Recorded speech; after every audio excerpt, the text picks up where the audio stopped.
this video will actually feature on two of my channels. It will feature on my movie channel and on the Inner Mind. Why? Because these films, one old, one relatively new, has something to do with life, your mental health and death and just everything. And these films are one, you're going to laugh, it's called The Beaver. A film where Mel Gibson has broken down, he's gone through, you could say, a mental breakdown, and he puts his other self into a glove puppet, and it's like a bandage for him. And he gets through life a bit better, knowing that the beaver has his, and well, I say the beaver is an animal, okay? So, and the beaver is a part of him. What's in that, ventriloquists and everything else has always fascinated me. Ever since I was growing up, there was a character, there was the old horror movie where the mannequin dummy would come alive, and you don't know if the ventriloquist he's the actually crazy person, or the mannequin was actually, the puppet was actually a living thing, like Chucky. And then it transcended onto the Batman villains, the ventriloquist with Scarface. How the ventriloquist could be knocked out, but the glove puppet would still be active. It's taking your mind, splitting your mind in two, and giving an object that, and it gets to, and then the film goes to the point where that the man has to do something drastic to separate his mind from his other minds. And so for me, and for what it covers with mental illness being genetic, and it runs in the family, is something else that I find fascinating into the makeup of us all. And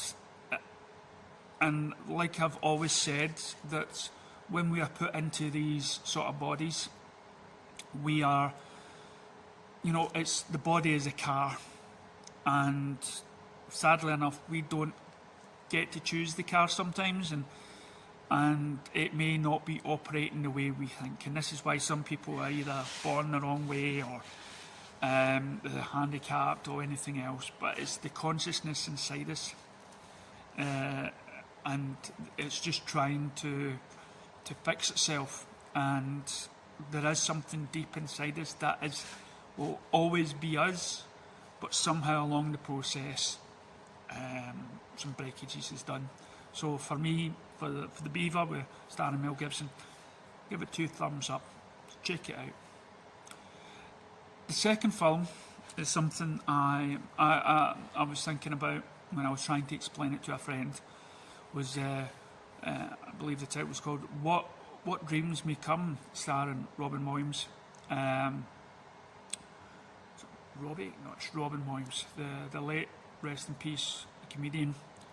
He made a movie, and for me it should be high up there, because the story itself was fantastic, and it was a great new way to look at what happens to you when you die. And there was no talk about God or angels or anything like that, which was something brilliant. And what happened in this story was the kids had died, and the 2 parents struggled on with life. They tried to get over, and years passed, and the mother couldn't cope.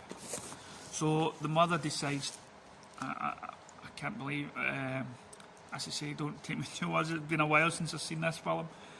I think the wife took her own life, and then years later the husband dies. So when the husband dies, he goes, and everything's all picturesque, and art. It's sort of heaven with sort of fields and he's an artist and whatnot, and he can paint, he's just having a lovely time, and he's moved on. And these guides, these other people come down and inform him that his wife is in a sort of hell. But it's not sort of devil, it's not like somebody has came and judged you and put her in hell. It's like you've put yourself in that place because you can't forgive yourself. So she couldn't forgive herself with the loss of her kids. So she's in agony and she's not letting things go, she's not sort of moving on. So then Robin Williams takes that journey and he ventures from his sort of heavenly sort of area, and he travels down to the hellish area where people are just, torturing themselves because they can't forgive. And he sees his wife there, and he brings her out of it, snaps her out, and brings her with him. Now, along that journey, there's been these visitors with him, these grown-ups and stuff like that. But what you find out, that these people that have been guiding him were his kids. And the fact that their kids have